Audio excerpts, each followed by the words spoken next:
Hello, this is Brian, and for the next hour, I'll be reading from the February 17th issue of the Toronto Star on the Niagara Frontier radio reading service.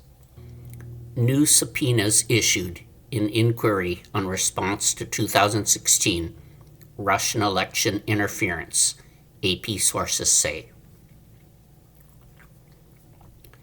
The Justice Department has issued new subpoenas in a Florida-based investigation into perceived adversaries of President Donald Trump and the U.S. government response to Russian interference in the 2016 presidential election, according to multiple people familiar with the matter. An initial wave of subpoenas in November asked recipients for documents related to the preparation of a U.S. intelligence community assessment that detailed a sweeping, multi-pronged effort by Moscow to help Trump defeat Democratic nominee Hillary Clinton in the 2016 election.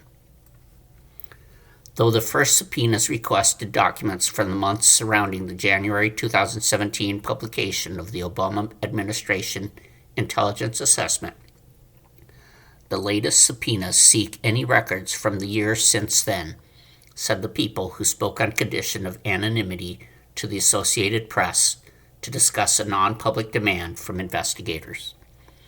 The Justice Department declined to comment Tuesday. The subpoenas reflect continued investigative activity in one of several criminal inquiries the Justice Department has undertaken into Trump's political opponents. An array of former intelligence and law enforcement officials have received subpoenas in the investigation. Lawyers for former CIA Director John Brennan, who helped oversee the drafting of the assessment and who has been called crooked as hell by Trump, have said they have been informed he is a target, but have not been told of any legally justifiable basis for undertaking this investigation.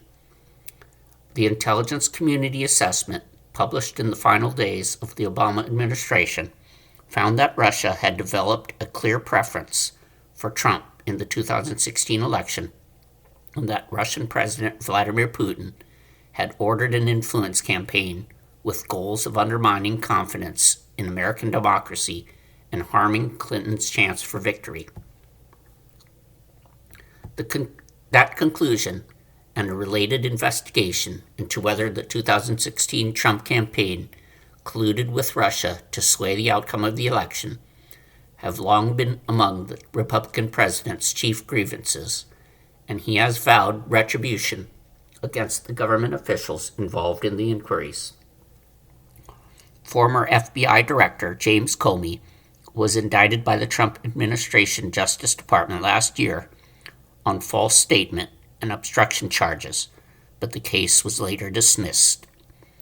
Multiple government reports, including bipartisan congressional reviews and criminal investigation by former special counsel Robert Mueller, have found that Russia interfered in Trump's favor through a hack and leak operation of Democratic emails, as well as a covert social media campaign aimed at sowing discord and swaying American public opinion. Mueller's report found that the Trump campaign actively welcomed the Russian help, but it did not establish that Russian operatives and Trump or his associates conspired to tip the election in his favor. The Trump administration has freshly scrutinized the intelligence community's assessment, in part because a classified version of it incorporated in its annex a summary of the Steele dossier, a compilation of Democratic-funded opposition research that was assembled by former British spy Christopher Steele and was later turned over to the FBI. That research into Trump's potential links to Russia included uncorroborated rumors and salacious gossip, and Trump has long held up its weaknesses in an effort to discredit the entire Russia investigation. A declassified CIA Tradecraft review ordered by current director John Ratcliffe and released last July faults Brennan's oversight of the assessment.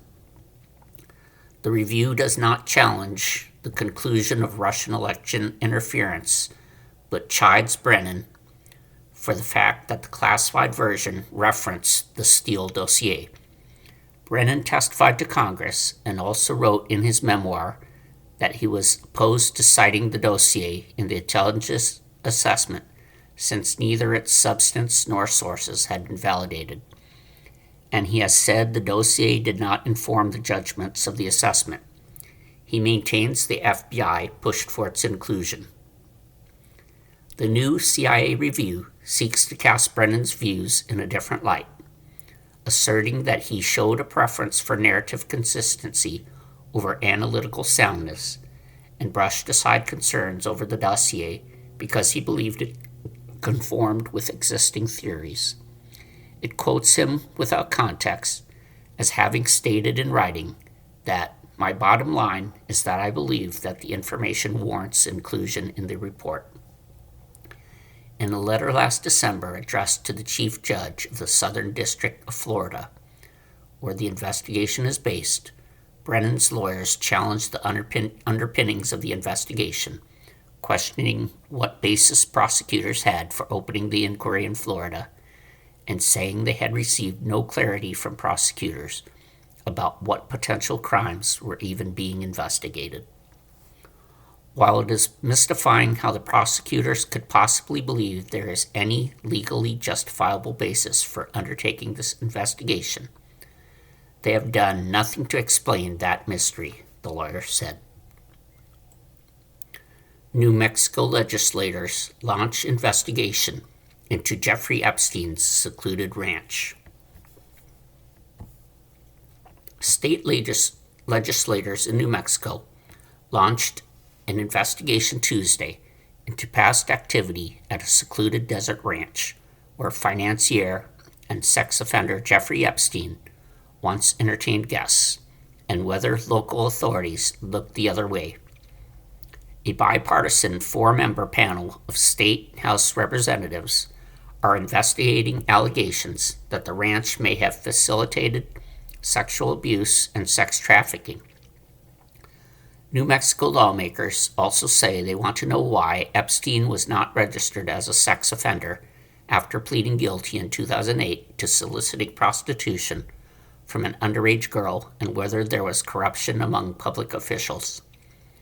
Democratic State Representative Mariana Anaya of Albuquerque, a member of the Truth Commission, urged people to come forward with information about any abuse at the ranch linked to Epstein and other people who made it possible at a news conference Tuesday.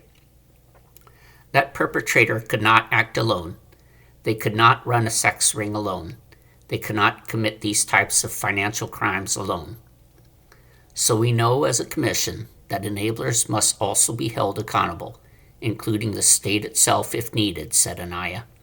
If you do want to share, we'll be here and we will be operating with confidentiality. Revelations of ties to Epstein have led to the departure or ousting of multiple high-profile people in recent days. Epstein purchased the sprawling Zorro Ranch in New Mexico in 1993 from former Democratic Governor Bruce King and built a 26,700 square foot hilltop mansion with a private runway. The property was sold by Epstein's estate in 2023, with proceeds going to creditors, to the family of Don Huffiness, a Republican candidate in Texas for statewide election, to the office of comptroller. In a social media post on X, Huffiness said the property has been renamed San Rafael Ranch after a saint associated with healing, and that his family plans to operate a Christian retreat there. Huffiness said any requests by law enforcement for access would be met with immediate and full cooperation. Epstein killed himself in a Manhattan jail while awaiting trial in 2019 on charges that he sexually abused and trafficked dozens of underage girls. Truth Commission Chairwoman and State Representative Andrea Romero of Santa Fe has said that several survivors of Epstein's abuse have signaled that sex trafficking activity extended to the ranch, which is about 35 miles south of Santa Fe. We've heard years of allegations and rumors about Epstein's activities here. But unfortunately, federal investigations have failed to put together an official record, Romero said Tuesday. This Truth Commission will finally fill in the gaps of what we need to know. Commission members also include retired FBI agent and Republican State Representative William Hall of Aztec and former District Attorney and Representative Andrea Reeb of Clovis. State House legislators who were present voted unanimously on Monday to create the commission with subpoena power and a budget of over $2 million. While Epstein never faced charges in New Mexico, the state attorney general's office in 2019 confirmed that it was investigating and had interviewed possible victims who visited the ranch. In 2023, New Mexico Attorney General Raul Torres ordered an investigation into financial businesses utilized by Epstein and their legal obligations, resulting in agreements with two banks that dedicate $17 million to the prevention of human trafficking, according to a spokesperson for Torres' office. Police arrest man who ran toward the U.S. Capitol building, holding a shotgun. U.S. Capitol Police in Washington, D.C. arrested an 18-year-old man Tuesday after he ran from his vehicle toward the west side of the Capitol building, armed with a shotgun. Capitol Police Chief Michael Sullivan said the unidentified man parked a Mercedes SUV near the Capitol, got out, and ran several hundred yards toward the building before officers intercepted him and ordered him to the ground. Speaking at a press conference following the arrests, Sullivan said the gunman was wearing a tactical vest and gloves and had a Kevlar helmet and gas mask in the vehicle. The shotgun was loaded, and he had additional rounds on him, the chief said. Sullivan said the motive was under investigation, including whether members of Congress were the target. Congress is not in session. Sullivan said the department has video footage, but he asked the public for any footage they might have of the incident. Who knows what would have happened if we wouldn't have officers standing here, the chief said, adding that the department had run active shooter drills in almost the identical spot in recent months. Sullivan said the young man was not known to authorities and described him as not being from the area. The chief said the vehicle was not registered to the suspect, who has multiple addresses. Mark Carney unveils defense strategy to lessen dependency on the United States. Canada's military dependency on the United States must change, Prime Minister Mark Carney said Tuesday, as he vowed to use his government's promised rearmament drive to significantly bolster this country's war machine.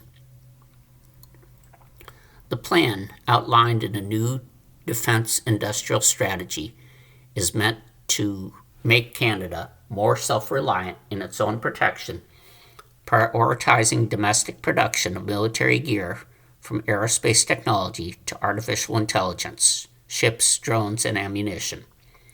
By directing lucrative government defense contracts to Canadian firms, the Carney Liberals claim they can triple the annual revenues of the domestic defense sector to more than $40 billion and create 125,000 new jobs within the next decade. Funded with $6.6 billion from the last federal budget, the strategy also includes goals to boost defense exports by 50% and to increase the share of government defense contracts that go to Canadian companies to 70%. Officials who briefed journalists about the strategy Tuesday said the current proportion is 43%, though Carney cited a lower figure at a press conference at a major defense company's facility in Montreal. The goal, the Prime Minister said, is to more than double the government defense spending that stays in Canada. That includes reducing the proportion of defense dollars that goes to American firms, as Carney cited his government's desire to direct private procurement contracts from its huge planned increases in military spending, worth almost $82 billion in new cash spending over the next 5 years alone, to domestic companies. Carney also said Canada remains open to working with foreign companies, but that it will now expect more economic benefits for Canadian industry in doing so, while prioritizing contracts for those that build in this country. There are many strengths to this partnership that we have with the United States, but it is a dependency, and it's a dependency we want to change in a positive way by building up our defense capacities here and our other partnerships abroad, Carney said. The Prime Minister also said Canada is still committed to continental defense with the U.S. through partnerships like the North American Aerospace Defense Command, or NORAD. That includes exploring the next phase of that partnership in talks with U.S. President Donald Trump over his desired Golden Dome missile defense system for North America. But much like his familiar statements since taking office last year, and as outlined in his marquee speech at Davos in January, Carney argued the world is changing and that Canada must fortify itself to avoid being exposed and over-reliant on other countries for its trade and military strength. The truth is, over the last few decades, Canada has neither spent enough on our defense nor invested enough in our defense industries, Carney said, describing the need to partner with trusted allies in Europe and the Indo-Pacific. He did not name the U.S., and to ensure Canada doesn't rely on any single alliance or partnership for its own defense. We've relied too heavily on our geography and others to protect us, Carney said. This has created vulnerabilities that we can no longer afford and dependencies that we can no longer sustain.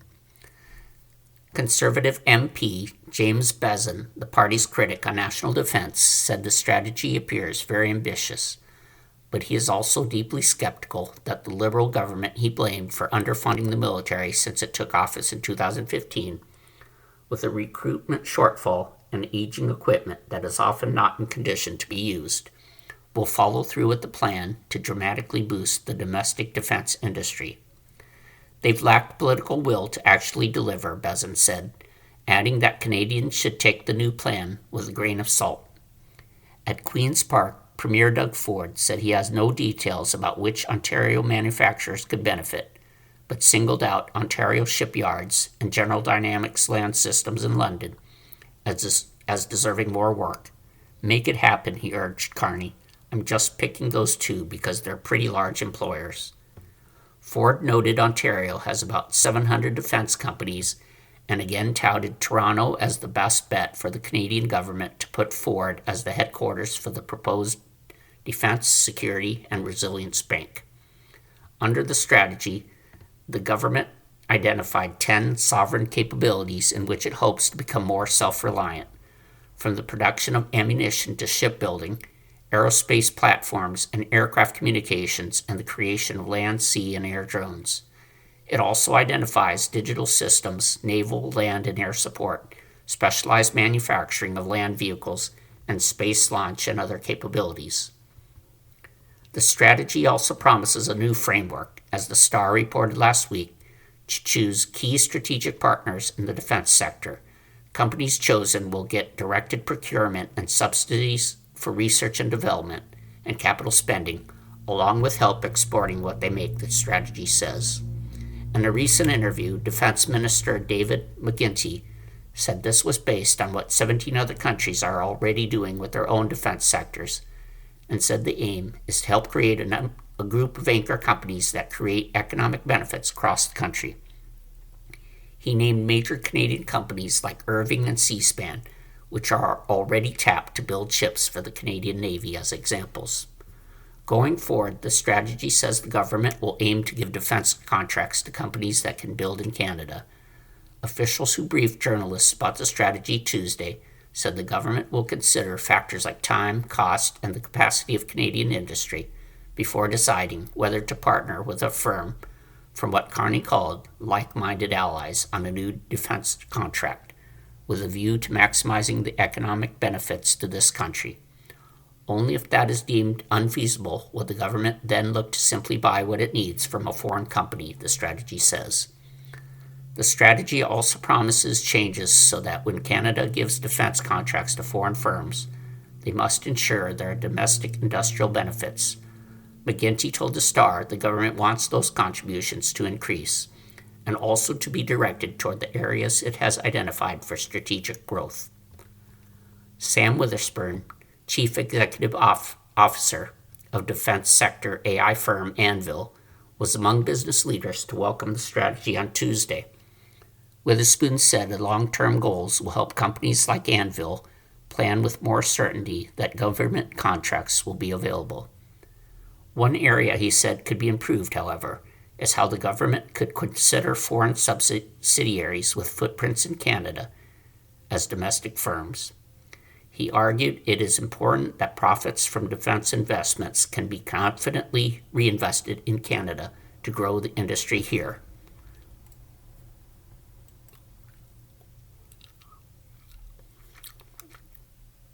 You are listening to a reading of articles and features from the Toronto Star on the Niagara Frontier Radio Reading Service. Federal judge rules Kilmar Abrego Garcia can't be re-detained by immigration authorities. U.S. Immigration and Customs Enforcement cannot re-detain Kilmar Abrego Garcia because a 90-day detention period has expired and the government has no viable plan for deporting him, a federal judge ruled on Tuesday.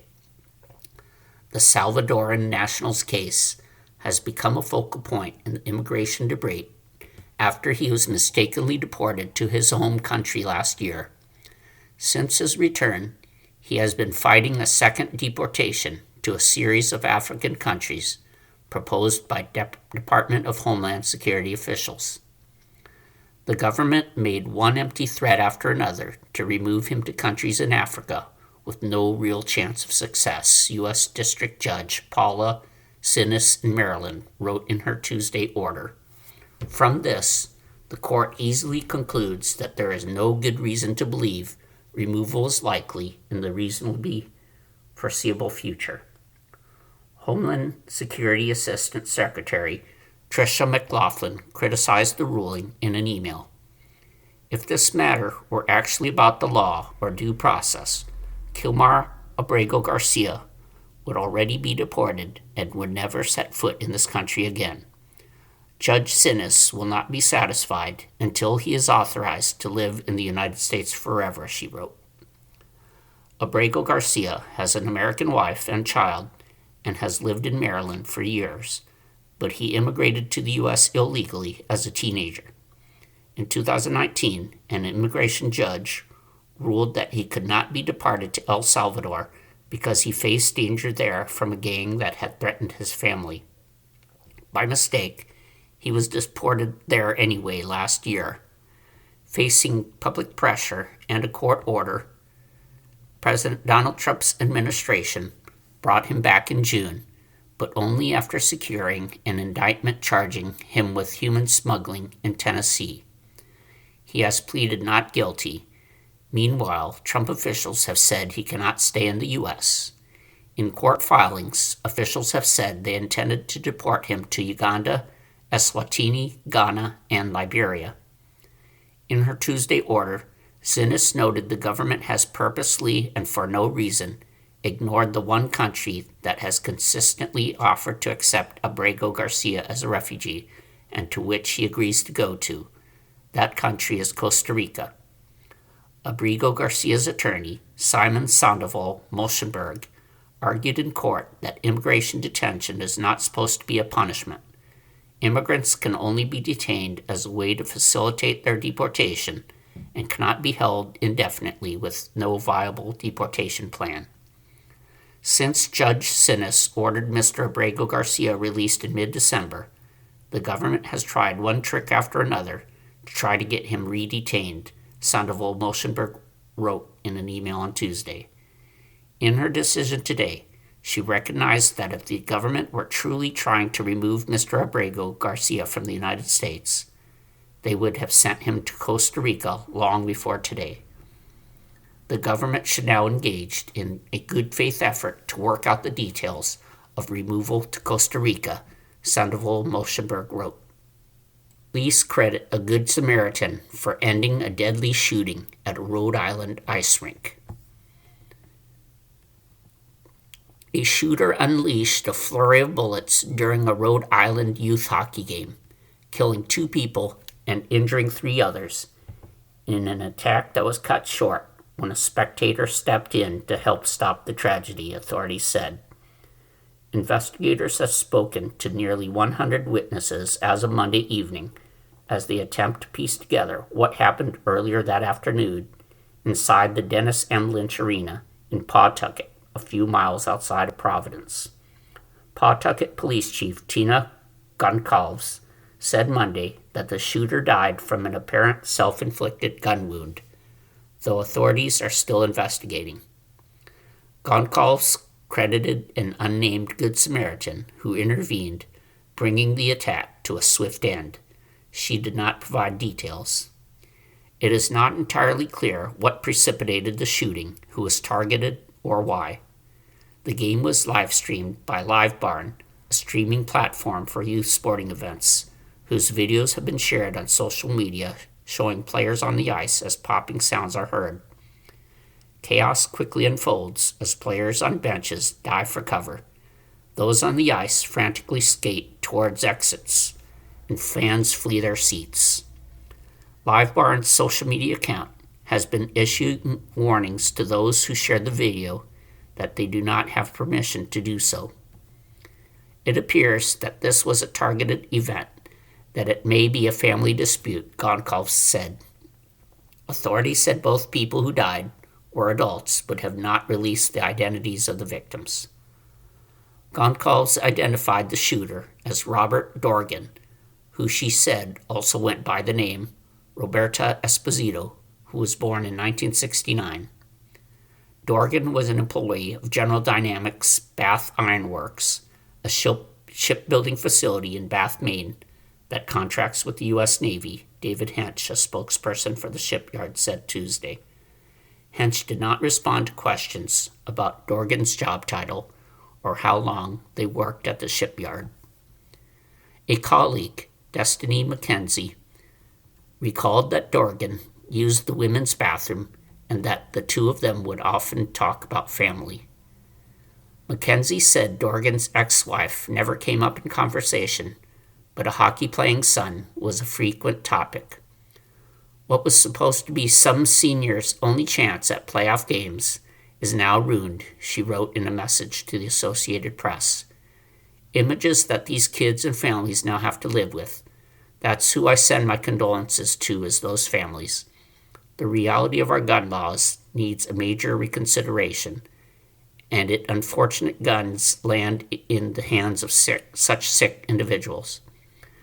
McKenzie said the shooter, who was often called Roberta at work, had a bad temper that sometimes led to screaming matches with colleagues.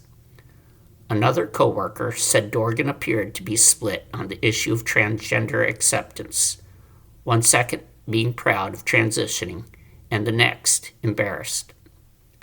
That co-worker, who spoke on condition of anonymity for fear of workplace reprisals, said they knew Dorgan owned guns, but was unsure how many.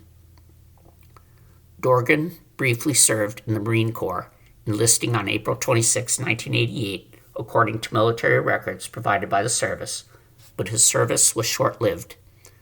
Less than 3 months later, on July 13, he was separated from the service with the lowest military rank.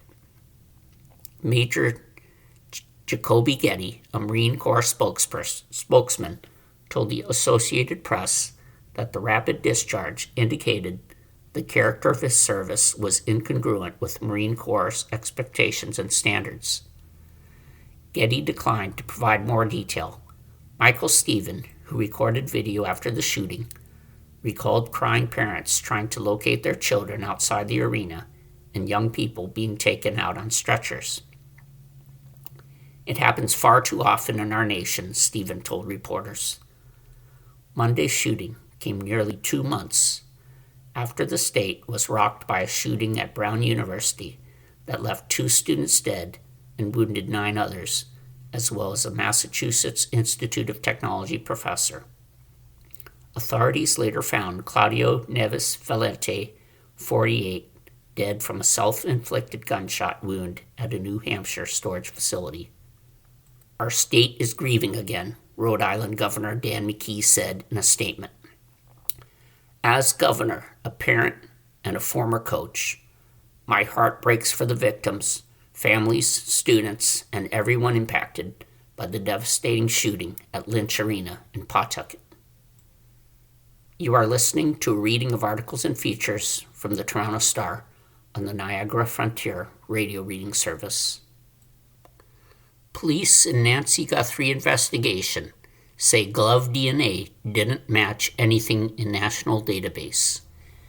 DNA from gloves found a few miles from the Arizona home of Nancy Guthrie did not match any entries in a national database, authorities said Tuesday, the 17th day of her disappearance.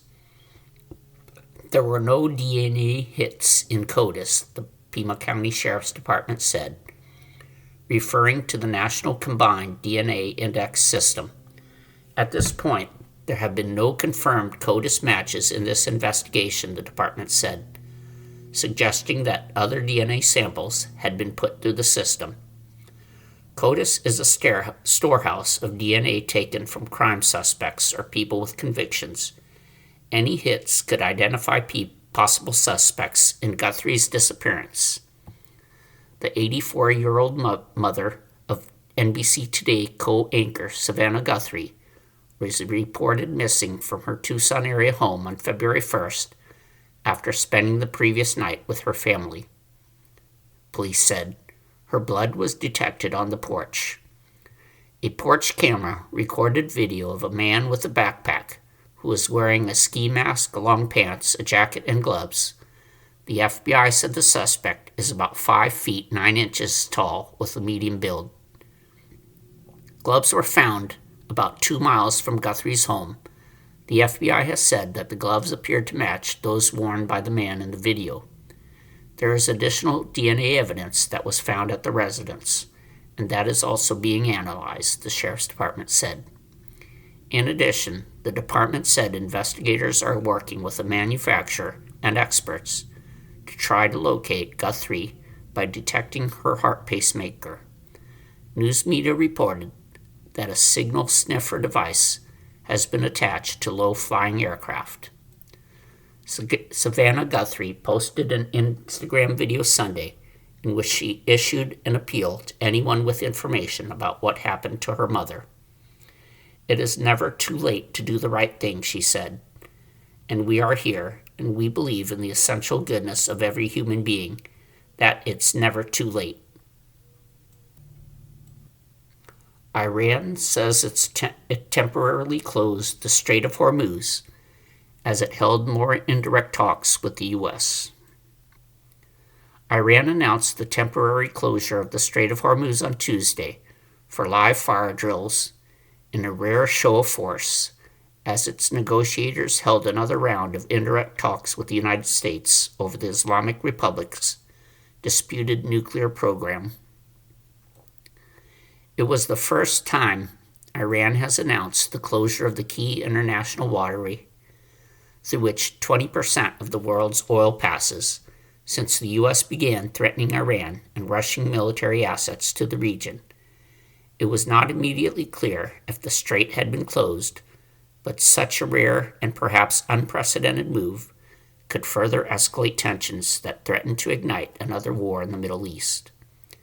As the talks began, Iran's state media announced that Iranian forces had fired live missiles toward the strait and would close it for several hours for safety and maritime concerns. Supreme Leader Ayatollah Ali Khamenei meanwhile warned that the strongest army in the world might sometimes receive such a slap that it cannot get back on its feet. Iranian diplomat sees new window in talks. Iran's foreign minister later adopted a different tone, expressing optimism about the talks and saying a new window has opened for reaching an agreement. We are hopeful that negotiations will lead to a sustainable and negotiated solution which can serve the interests of relevant parties and the broader region, Abbas Araghchi told a UN disarmament conference after leading the Iranian delegation at the talks held in Geneva. He added that Iran remains fully prepared to defend itself against any threat or act of aggression, and that the consequences of any attack on Iran would not be confined to its borders. He made no specific mention of the military drills or the closure of the Strait of Hormuz. U.S. President Donald Trump, who scrapped an earlier nuclear agreement with Iran during his first term, has repeatedly threatened to use force to compel Iran to agree to constrain its nuclear program. Iran has said it would respond with an attack of its own. Trump has also threatened Iran over the killing of protesters. Negotiators say talks made progress. Trump's envoys, Steve Witkoff and Jared Kushner, led the U.S. delegation at the latest indirect talks held inside the residence of the Omani envoy to Geneva. Oman, a longtime regional mediator, had hosted an earlier round on February 6. There was progress in the talks, but many details remained to be discussed, according to a U.S. official who was not authorized to comment publicly and spoke on condition of anonymity. The Iranian delegation said they would present more detailed proposals in the next 2 weeks to narrow gaps, the official said. Araghchi, who led the Iranian side, also said he met with Director General Rafael Grossi of the International Atomic Energy Agency on Monday in Geneva. The Iranian minister said they discussed the agency's role in helping to achieve an agreement. Trump said Monday he planned to be involved in the talks, at least indirectly. I think they want to make a deal. I don't think they want the consequences of not making a deal, he told reporters. The U.S. is also hosting talks between envoys from Russia and Ukraine in Geneva on Tuesday and Wednesday, days ahead of the 4th anniversary of the all-out Russian invasion of its neighbor. A live-fire drill. Iran said its Revolutionary Guard started a drill early Monday in the Strait of Hormuz, the Persian Gulf, and the Gulf of Oman, which are crucial international shipping routes. It was the second time in recent weeks that Iran has held a live fire drill in the Strait of Hormuz. Iran often carries out military drills in the strait that can impede maritime traffic, but the announced closure went a step further. Danny Citronowitz, an Iran expert at Israel's Institute for National Security Studies, said Iran last closed the strait during the war with Iraq in the 1980s when it mined the waterway. He said the latest announcement was a message to the international community that any strike on Iran would have global impact. Oil prices fell after the talks concluded. U.S. oil was down 1.3% at $62.06 per barrel, while international benchmark Brent crude was off fully 2.3% at $67.03 per barrel. Oil prices had risen several dollars per barrel after Trump began bolstering the U.S. president's military presence in the Middle East, but remained subdued on expectation that an eventual deal would send prices lower. Khamenei, meanwhile, stepped up his warnings to the U.S. over its military buildup. Of course, a warship is a dangerous apparatus, but more dangerous than the warship is the weapon that can sink the warship, Khamenei said, according to Iranian state TV. He also warned the U.S. against forcing the result of talks in advance. U.S. increases military presence. Last week, Trump said the USS Gerald R. Ford, the world's largest aircraft carrier, was being sent to the Middle East. It will join the USS Abraham Lincoln and its accompanying guided missile destroyers, which have been in the region for 3 weeks. The USS Gerald R. Ford and its escort of 3 destroyers are now in the mid-Atlantic after being ordered to depart the Caribbean for the Middle East last week, a Navy official confirmed Tuesday. The official, who spoke on condition of anonymity to discuss sensitive ship movements, said the Ford, along with the destroyers USS Mahan Bainbridge, and Winston Churchill are in the mid-Atlantic and no longer with the U.S. Southern Command's area of operations. Given its current location, the fort and its escorts are likely more than a week away from reaching the waters off the coast of Iran. U.S. forces shot down an Iranian drone that approached the Lincoln on the same day last week that Iran tried to stop a U.S.-flagged ship in the Strait of Hormuz. Gulf Arab nations have warned any attack could spiral into another regional conflict in a Mideast still reeling from the Israel-Hamas war. The Trump administration is seeking a deal to limit Iran's nuclear program and ensure it does not develop nuclear weapons.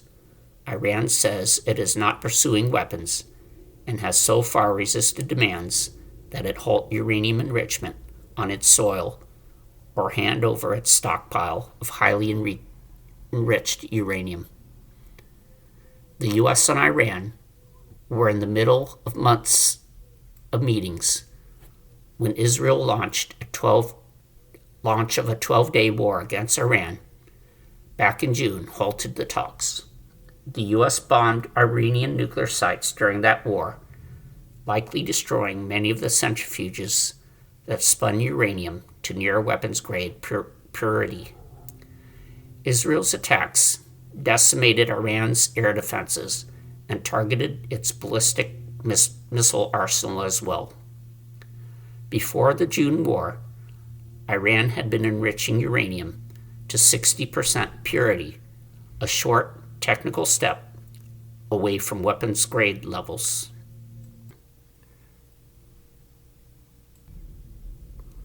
Russian and Ukrainian officials meet in Geneva for U.S.-brokered talks after almost 4 years of war. Delegations from Moscow and Kiev met in Geneva on Tuesday for another round of U.S.-brokered peace talks, a week before the 4th anniversary of Russia's full-scale invasion of its neighbor. However, expectations for any breakthroughs in the scheduled 2 days of talks in Switzerland were low, with neither side apparently ready to budge from its positions on key territorial issues and future security guarantees, despite the United States setting a June deadline for a settlement. The head of the Ukrainian delegation, Rustem Umerov, posted photos on social media of the 3 delegations at a horseshoe-shaped table, with the Ukrainian and Russian officials sitting across from each other. U.S. President Donald Trump's envoy, Steve Witkoff, and son-in-law Jared Kushner sat at the head of the table in front of U.S., Russian, Ukrainian, and Swiss flags. The agenda includes security and humanitarian issues, Umerov said, adding that Ukrainians will work without excessive expectations. Tough talks expected. Discussions on the future of Russian-occupied Ukrainian territory are expected to be particularly tough, according to a person familiar with the talks who spoke to the Associated Press on condition of anonymity because the person was not authorized to talk to reporters. Russia is still insisting that Ukraine cede control of its eastern Donbas region. Also in Geneva will be American, Russian, and Ukrainian military chiefs who will discuss how ceasefire monitoring might work after any peace deal and what's needed to implement it, the person said. During previous talks in Abu Dhabi, the capital of the United Arab Emirates, military leaders looked at how a demilitarized zone could be arranged and how everyone's militaries could talk to one another, the person added. Kremlin spokesperson Dmitry Peskov cautioned against expecting developments on the first day of talks, as they were set to continue on Wednesday. Moscow has provided few details of previous talks. Trump describes the talks as big. Ukraine's short-handed army is locked in a war of attrition with Russia's bigger forces along the roughly 750-mile front line. Ukrainian civilians are enduring Russian aerial barrages that repeatedly knock out power and destroy homes. The future of the almost 20% of Ukrainian land that Russia occupies or still covets is a central question in the talks, as are Kiev's demands for post-war security guarantees with a U.S. backstop to deter Moscow from invading again. Trump described the Geneva meeting as big talks. Ukraine better come to the table fast, he told reporters late Monday as he flew back to Washington from his home in Florida. It wasn't immediately clear what Trump was referring to in his comment about Ukraine, which has committed to and taken part in negotiations in the hope of ending Russia's devastating onslaught. Complex talks as the war presses on. The Russian delegation is headed by Russian President Vladimir Putin's advisor, Vladimir Medinsky, who headed Moscow's team of negotiators in the first direct peace talks with Ukraine in Istanbul in March 2022, and has forcefully pushed Putin's war goals. Medinsky has written several history books that claim to expose Western plots against Russia and berate Ukraine. The commander of the U.S. military and NATO forces in Europe, General Alexis Grynkewicz, and Secretary of the U.S. Army Dan Driscoll will attend the meeting in Geneva on behalf of the U.S. military and meet with their Russian and Ukrainian counterparts, said Colonel Martin O'Donnell, a spokesman for the U.S. commander. Overnight, Russia used almost 400 long-range drones and 29 missiles of various types to strike 12 regions of Ukraine, injuring 9 people, including children, according to the Ukrainian President Volodymyr Zelensky. Zelensky said tens of thousands of residents were left without heating and running water in the southern port city of Odessa. He said Moscow should be held accountable for the relentless attacks, which he said undermined the U.S. push for peace. The more this evil comes from Russia, the harder it will be for everyone to reach any agreements with them. Partners must understand this. First and foremost, this concerns the United States, the Ukrainian leader said on social media late Monday. We agreed to all realistic proposals from the United States, starting with the proposal for an unconditional and long-term ceasefire, Zelensky noted. The talks in Geneva took place as U.S. officials also held indirect talks with Iran and the Swiss city. Meanwhile, Ukraine's Security Service, or SBU, used long-range drones to strike an oil terminal in southern Russia and a major chemical plant deep inside the country, a Ukrainian security official who spoke on condition of anonymity because he was not authorized to speak publicly told the AP. Drones targeted the Tamannagas oil terminal, one of the biggest ports of the type on the Black Sea, in Russia's Krasnodar region for the second time this month, starting a fire, the official said. Drones also hit the Metrofax Chemicals plant, which manufactures chemical components used in explosives and other military materials in Russia's Perm region, more than 1,000 miles from the Ukrainian border, according to the official. You are listening to a reading of articles and features from the Toronto Star on the Niagara Frontier radio reading service.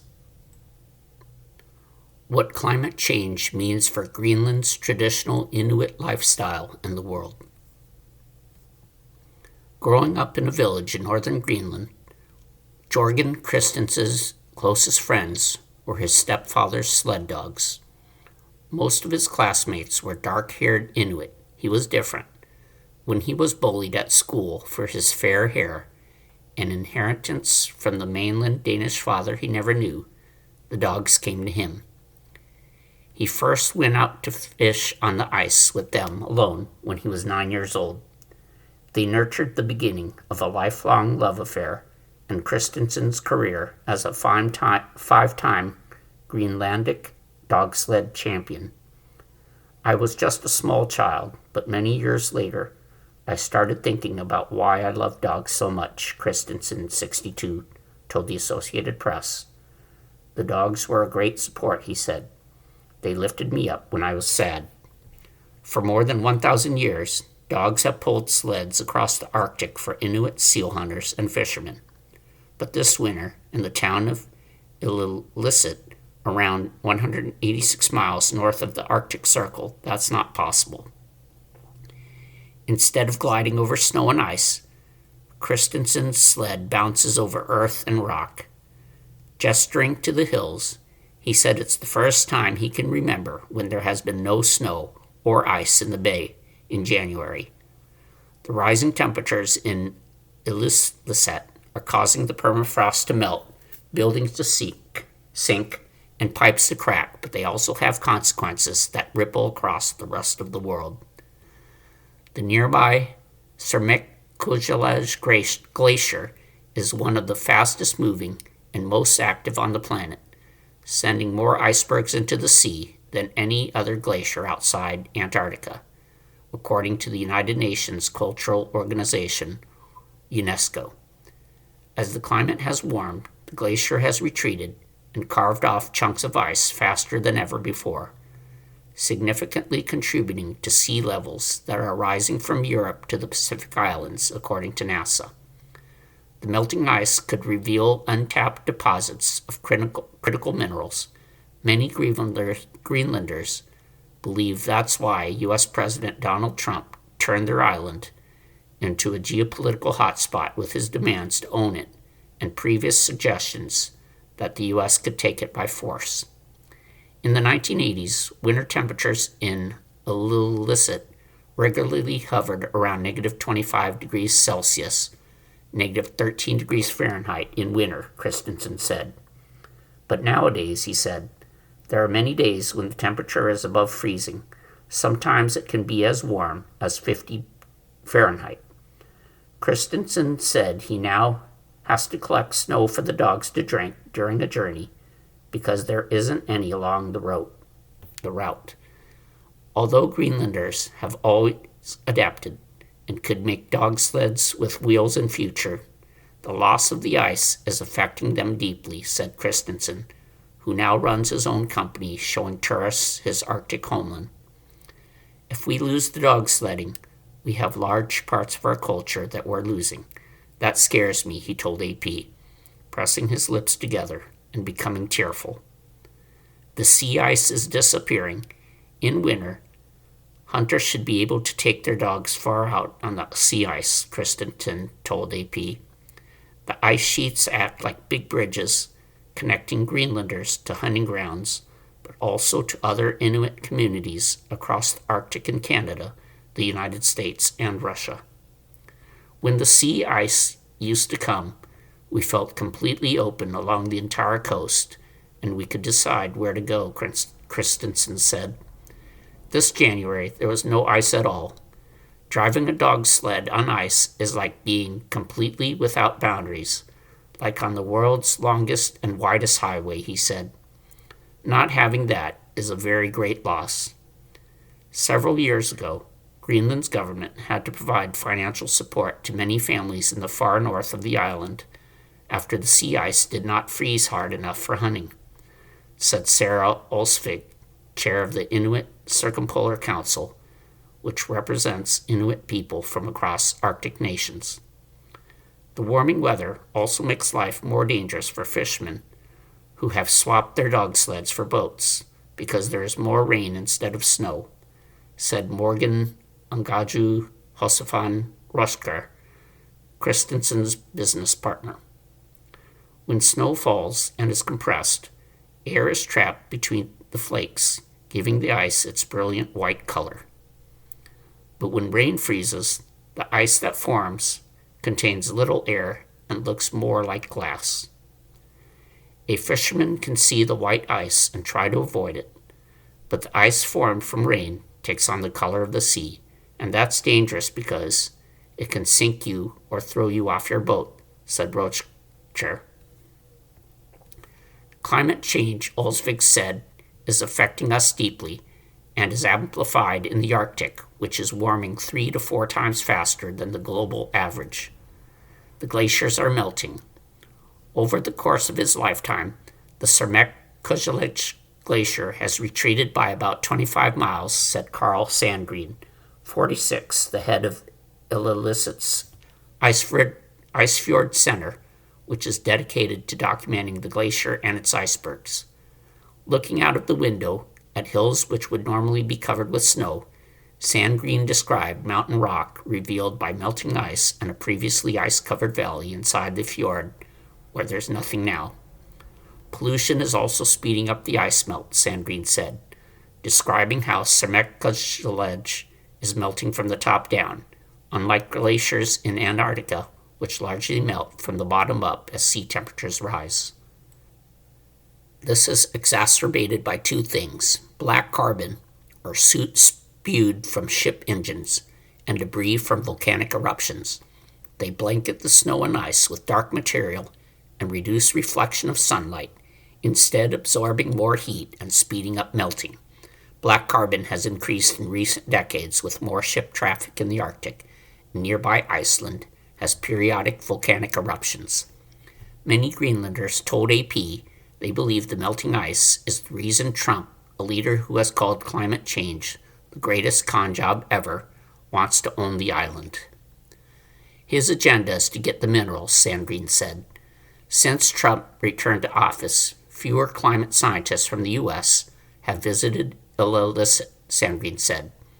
The U.S. president needs to listen to the scientists who are documenting the impact of global warming, he said. Teaching children about climate change, Christensen said he tries to explain the consequences of global warming to the tourists who he takes out on dog sled rides or on visits to the icebergs. He said he tells them how Greenland's glaciers are as important as the Amazon rainforest in Brazil. International summits such as the United Nations climate talks in November in the Amazon gateway city of Belém play a role, but it's just as important to teach children all over the world about the importance of ice and oceans, alongside subjects like math, Christensen said. If we don't start with the children, we can't really do anything to help nature. We can only destroy it, Christensen said. You've been listening to a reading of articles and features from the February 17th issue of the Toronto Star. Your reader has been Brian. Thank you for listening.